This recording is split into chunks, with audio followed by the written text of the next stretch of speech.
So we're going to cover 5 attributes to compare machines versus free weights. So the first attribute is the cost.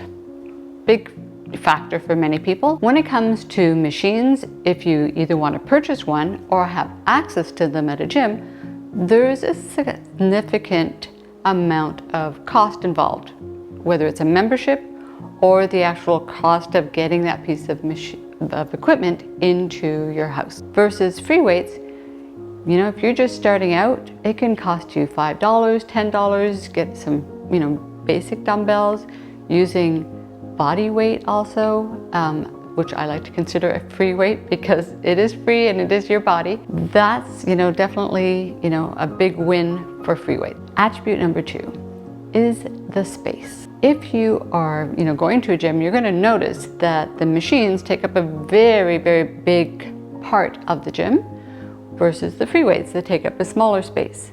Now, for some people that might be intimidating, working out where there's, you know, you're closer to other people working out in free weights, with free weights.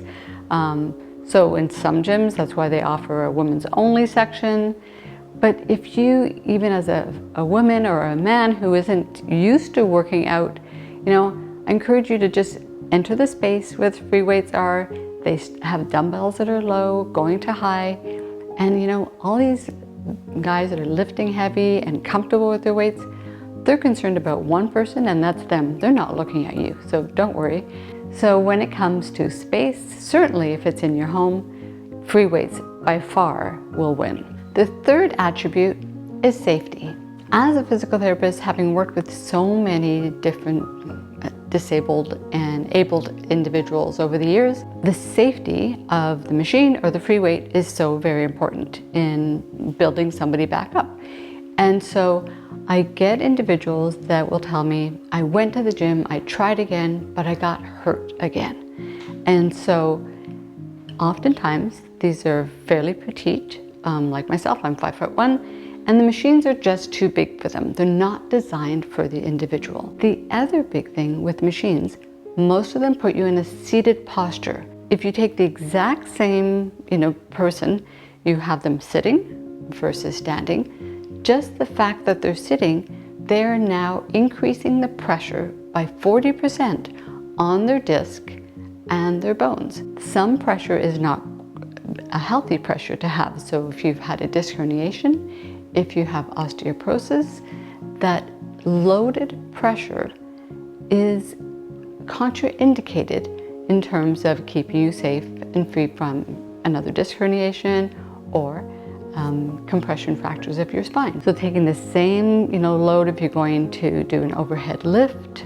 you know, with 10 pounds in each hand, you do it standing versus sitting, you will have more compressive forces potentially through the disc that is going to injure both your disc and the bones. Now, in regards to safety, however, when somebody is a quadriplegic or paraplegic, sometimes we need to have the safety of a machine to keep them stable. Their body doesn't have the stability, they don't have the strength in their core muscles anymore, they might not have any innervation or nerve supply to those muscles, so they don't function.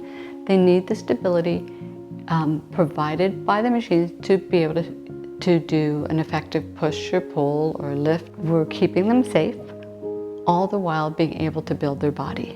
When it comes to, you know, overall safety, it's about even because, you know, depending on the individual situation, depending on where they're starting out, a lot of the machines unfortunately start in larger increments, like 10-pound increments, and so many people, when they're deconditioned, they start in half-a-pound increments and sometimes even less. We can find, and it's so much easier to progress and find, you know, quarter-pound increments than it is to find a machine that increases with quarter-pound increments. I would have to say on the safety category, it's about the same. So now we're on to what some people would consider efficiency or effectiveness.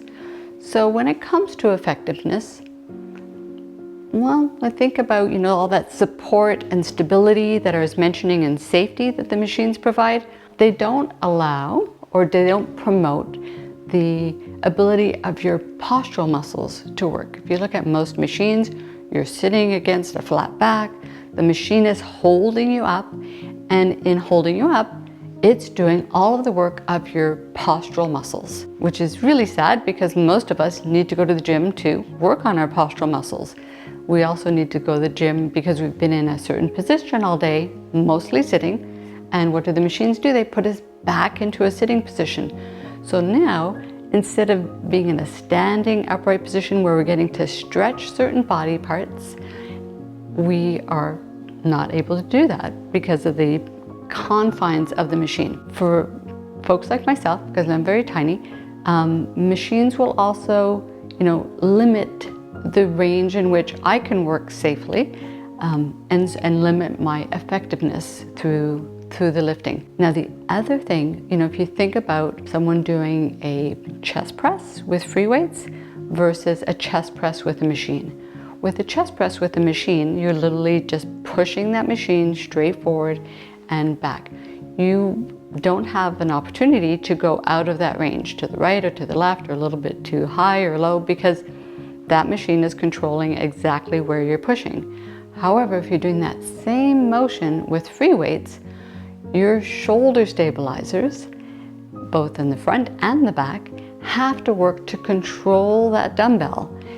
And that really mimics life. So that's a really beautiful thing. So by far, free weights wins hands down in regards to the efficiency and efficacy of the usage of the free weight. Lastly, it's essentials.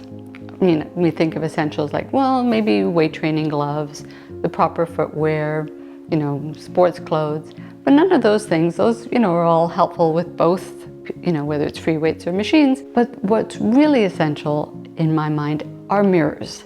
And so that's why you'll go to, if you walk into a big gym, you'll have all the machines, in a big area with very few mirrors nearby. And then you'll have the free weights and they're all where the mirrors are. And it might be because the folks that, lift, they like to look at themselves, but mostly it's because form is so very important. One of the big pluses of working with free weights is you have an opportunity to actually make corrections in how you tend to hold your body.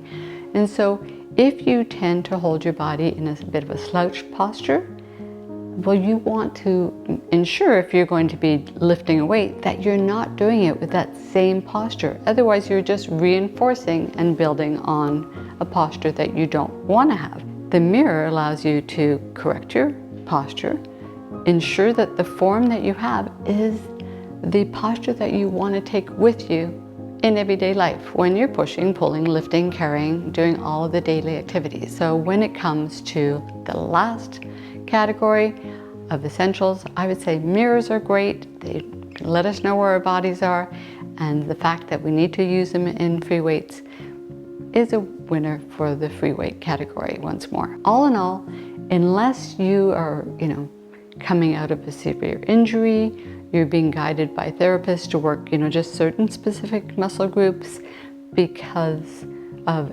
stabilization issues, because of painful issues, then I would have to, say that my choice as a physical therapist, as a certified strength and conditioning specialist, when I look at the, people that have limited time, limited expense, limited space, and they want to get the most bang for their buck and their time, that free weights is the way to go. I'm Margaret at Amelia Guide. I hope this blog helps you in deciding what you're going to do to keep strong.